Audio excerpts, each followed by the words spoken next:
Esas fotografías de la infanta y de Urdangarín en el juzgado y esas imágenes están en todos los medios de comunicación y hoy queremos analizarnos. Esta mañana nos acompaña el especialista en comunicación no verbal César Toledo en unas imágenes que suponemos muy jugosas para intentar sacarles información no verbal porque, como me decías a micrófono cerrado, pues no han hablado.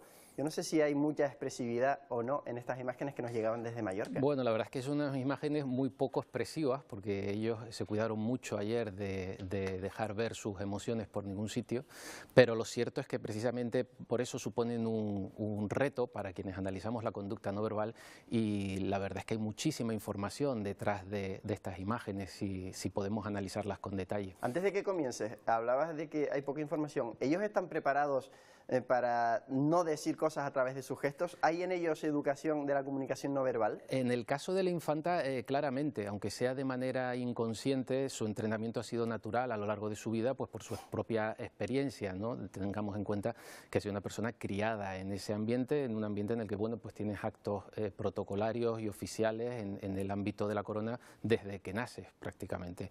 Entonces, en ella sí, en él no, y ayer se notó un poco esa diferencia del manejo de las emociones. Se notó Comenzamos bastante. con el paseillo, desde el coche hasta los juzgados. Sí, ¿Qué podemos destacar aquí?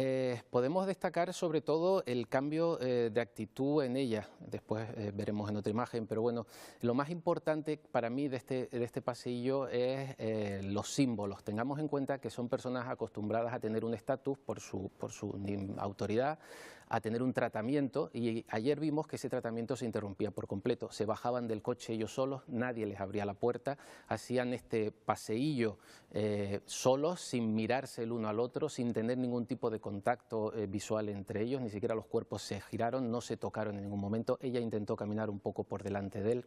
Al llegar a la puerta, el policía que está allí ni siquiera les saluda, no se pone en posición de firmes, como sería lo normal ante una autoridad o ante alguien de relevancia.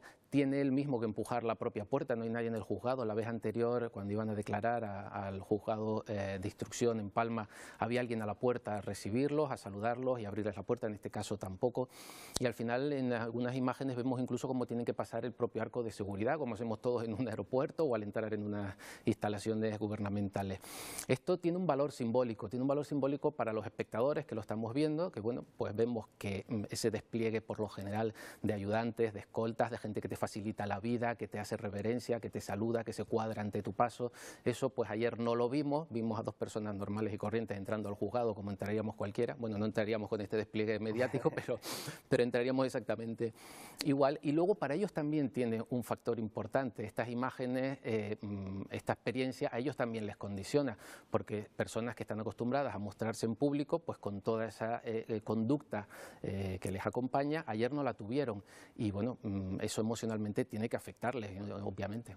César, hablabas de la otra vez que acudió a los juzgados de Palma de Mallorca, la infanta Cristina. Yo recuerdo que esa vez incluso le estrechó la mano a un policía. Fue mucho más jovial, habló con los periodistas, saludaba, daba los buenos días. Exactamente. Aquí no dice nada. Aquí no dijo absolutamente nada. Hay un pequeño buenos días que no sé, ni siquiera se adivina si lo formula o no, pero no miró a los periodistas, no sonrió, como es lógico también, y bueno, contrasta por completo con las imágenes que tenemos de la vez anterior, cuando fue a declarar en calidad de imputada, en la que bueno, hizo un pasillo que parecía, aquí vemos la imagen claramente, en el que parecía, bueno, pues que iba un desfile de modelos, ¿no? Sí, no tiene nada que ver. Está sonriendo, tan feliz, miró a los periodistas, les dio los buenos días, posó para los fotógrafos y al salir del juzgado, después de prestar declaración durante muchísimas horas, se comportó exactamente igual, o sea, con una naturalidad y una sonrisa que obviamente, tú me preguntabas, ¿están formados en este tipo de conductas? Obviamente sí, nadie entra en un juzgado con esa cara, pero vamos, ni siquiera hacer una gestión, o sea, uno va a un juzgado aunque solo sea a tramitar un papel o como testigo y bueno, la cosa se pone seria, obviamente un juzgado te impone, ¿no? ¿Quiere decir eso que la reacción, la cara de ayer es más natural que esta que veíamos sonriendo del anterior? Pues tampoco, probablemente la imagen que vimos ayer, aquí la vemos justo al salir del juzgado aquella noche cuando terminó de declarar y después de muchas horas de declaración miremos qué sonrisa tiene mirando a los fotógrafos. Entonces, bueno, es algo que obviamente no es lógico ni es consecuente con la situación que estaba viviendo. ¿Qué ha cambiado entre aquella escena y esta? Hombre, pues ha cambiado en primer lugar el tiempo que ha pasado con unas diligencias que se han prolongado y que, bueno, eso te hace mella, quieras o no, son muchas horas sin dormir, muchos días dándole vueltas a la cabeza en cómo va a acabar todo. Ha cambiado su situación procesal, que en aquel momento pues todavía no se había abierto el juicio oral, y yo creo que ha cambiado algo también muy importante que quizá ella le pueda haber afectado emocionalmente, que es haber sido desposeída de su título de duquesa de Palma. Eso creo que también le ha marcado, y no olvidemos que no fue de manera muy normal, que el rey firmó un decreto quitándole el ducado, y a las 24 horas ella filtró una presunta carta diciendo que desmintiendo a su propio hermano, nada menos que al rey, diciendo que había renunciado ella, y la Casa Real a continuación tiene que volver a desmentirla a ella y decir que no había renunciado, que la carta era posterior y que la habían cesado. Ahí hay un desencuentro, no olvidemos que son familia, que hay relaciones personales, y aparte de verte en una situación difícil, en una situación comprometida jurídicamente, pues ahí has perdido el apoyo emocional de tu hermano y de una figura que para ellos es el cabeza de familia. Que además se les suponía muy unidos al rey. Pues sí, muy unidos probablemente hasta ese momento, porque han escenificado públicamente su desencuentro y su distinta forma de ver las cosas, y nada menos que con un desmentido. No creo que nadie en este país se atreva a desmentir al rey. Pues bueno, su hermana lo hizo en su momento. A partir de ahí yo creo que hay una desconexión entre ellos, y lo que ocurrió ayer, esa cara que vimos, que es totalmente distinta, tendrá quizás mucho que ver con eso, con su situación procesal y con su situación familiar. César, antes de ir a analizar las caras que vimos dentro, hay un detalle más. Apenas hay comunicación física, no la hay, entre la infanta Cristina y su marido. ¿Quiere decir esto que también hay una desconexión, como ocurre con su hermano? Sí, no lo sabemos. La verdad es que por las imágenes no somos capaces de establecerlas. Lo que sí que las imágenes dicen algo muy claro. Ahí vemos la distancia, se ve claramente la distancia en la que caminan. Ella intenta caminar siempre por delante de él. Aparte de porque intenta marcar que ella es infanta y él no, yo creo que hay una desconexión en este caso de intentar marcar la distancia. En cualquier caso, aquí lo que impera es el sentido común. Tú vas con tu pareja al juzgado o a cualquier acto en el que de verdad hay algo importante en juego, y obviamente no te comportas de esta manera, no vas como si fueran dos perfectos desconocidos. Si no supiéramos quiénes son y los viéramos por la calle caminar así, pensaríamos que ni se conocen. Vamos a ver las fotografías del interior. Hoy en prensa, en El País, se dice que la actitud de la infanta era distinta, era más relajada a la de Urdangarín. No sé si también coincides con ese análisis. Yo creo que sí, yo creo que en ella lo que hay es una desconexión con el entorno. Hay una cara hierática que prácticamente no mueve en ningún momento, no hay actividad muscular, estas presiones en los ojos, en los pliegues nasales, en ningún momento ella mueve la cara para nada, solo mueve los ojos en alguna situación para mirar un sitio a otro, pero no hay ningún tipo de actividad muscular facial, y eso es muy complicado hacer. Convertir tu cara en una máscara inexpresiva es algo muy difícil, y ella lo consigue. Pero además hay una cierta desconexión, la mirada está como fija en un punto, y hay una cierta tensión en los párpados inferiores, que quizá sería compatible con una cierta ira, con un cierto enfado. Pero ella mantiene esa cara todo el rato y parece desconectada de lo que está ocurriendo. Esta cara de desconexión, sin apenas gestos, sí, nos recuerda mucho a su madre, una persona que también era capaz de estar muy seria, sin gesticular. Sí, de hecho a mí ayer me recordó su cara a la de su madre, a la reina Sofía, cuando tenía que ponerse seria. Era también una mujer muy entrenada y criada en ese ambiente para contener sus emociones, y de hecho las emociones de la reina Sofía las conocimos casi al final, ¿no?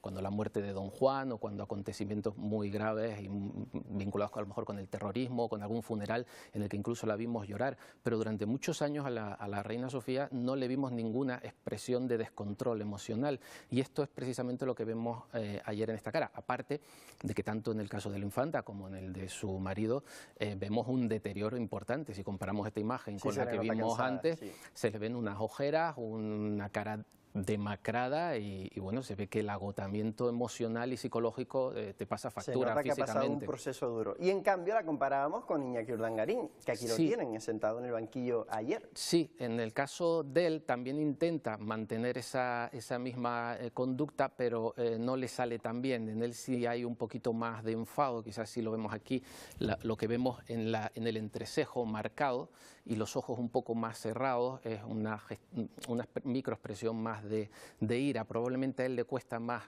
contener sus emociones, pero también lo consigue. De todos modos, yo en él veo congestión, y lo hemos visto también las otras veces que ha ido a declarar al juzgado. Hay una congestión en su musculatura facial que indica un poco, bueno, pues desconcierto, que un poco no sé qué es lo que está ocurriendo y no sé qué es lo que hago yo aquí y no sé qué es lo que va a pasar, ¿no? ¿Ellos creen que son conscientes de lo que están pasando, que comprenden en la situación en que están, o por sujetos podríamos decir que se sienten víctimas de una situación en la que no deberían de estar? A ver, cognitivamente no lo sé, cognitivamente habría que hablar con ellos y habría que entrevistar a su entorno, especialmente a sus abogados, y saber cómo están viviendo ellos esta situación y si son conscientes de las consecuencias que puede tener para ellos. Emocionalmente yo creo que no lo entienden, emocionalmente sí que están, y esas son las caras que vemos, emocionalmente están desconectados. Lo veíamos en la infanta cuando iba a declarar sonriendo, o sea, nadie va a declarar sonriendo, y lo vemos ahora ayer con una inexpresión y con una cara que demuestra claramente que hay un deterioro importante. Yo creo que no entienden emocionalmente qué es lo que les está pasando y sobre todo no sabes cómo comportarte en esa situación porque no la has vivido nunca. César, ya para terminar rápidamente, en esta foto vemos a todos los acusados, entre ellos a la izquierda la infanta y a la derecha Iñaki Urdangarín. ¿Hay diferencias a grandes rasgos entre los acusados más conocidos, digamos, y el resto? ¿Cómo son las caras del resto? En esta imagen podemos apreciar dos cosas muy interesantes. En primer lugar, los que están en la primera fila, fijémonos en el comportamiento de todos. Las manos cruzadas, las manos cruzadas, las manos cruzadas, otro cruza el pie, otro cruza los brazos, otro cruza las manos y baja la cabeza. En este momento tienen una nube de fotógrafos y de cámaras delante haciéndoles fotos, tomando imágenes y bueno, intentas protegerte y te sale instintivamente, aunque no quieras, intentas proteger tu cuerpo, intentas taparte y llevar la situación lo mejor posible, pero fijémonos qué curioso cómo coinciden todos. Y luego hay otra cosa muy importante en esta imagen, que es desde el punto de vista proxémico. La proxémica es lo que estudia dentro del análisis no verbal el espacio. Hay un detalle muy valioso, que es que los dos están sentados en la última fila y en los dos extremos. Vemos a Iñaki Urdangarín aquí y vemos a la infanta en el otro extremo. Ella más cerca de los periodistas y él más cerca del público. O sea, en eso han tenido mala suerte los dos. Pero para ellos pongámonos en su lugar, que es como tenemos que analizar la situación, y pongámonos en la situación que están viviendo. Son dos personas que normalmente cuando van a un sitio público tienen un lugar y un espacio relevante, por lo general en la primera fila, no en la última, sentada detrás de este banquillo de personas que están todas acusadas de cometer graves delitos. Para ellos también esto, me preguntabas antes si lo entendían o no, yo creo que emocionalmente no lo entienden y creo que les tiene que afectar muchísimo. Pues César, ha sido muy interesante este análisis que hemos hecho de la sesión del juicio de ayer. Muchas gracias por acompañarnos esta mañana, muy buenos días. Buenos días, muchas gracias.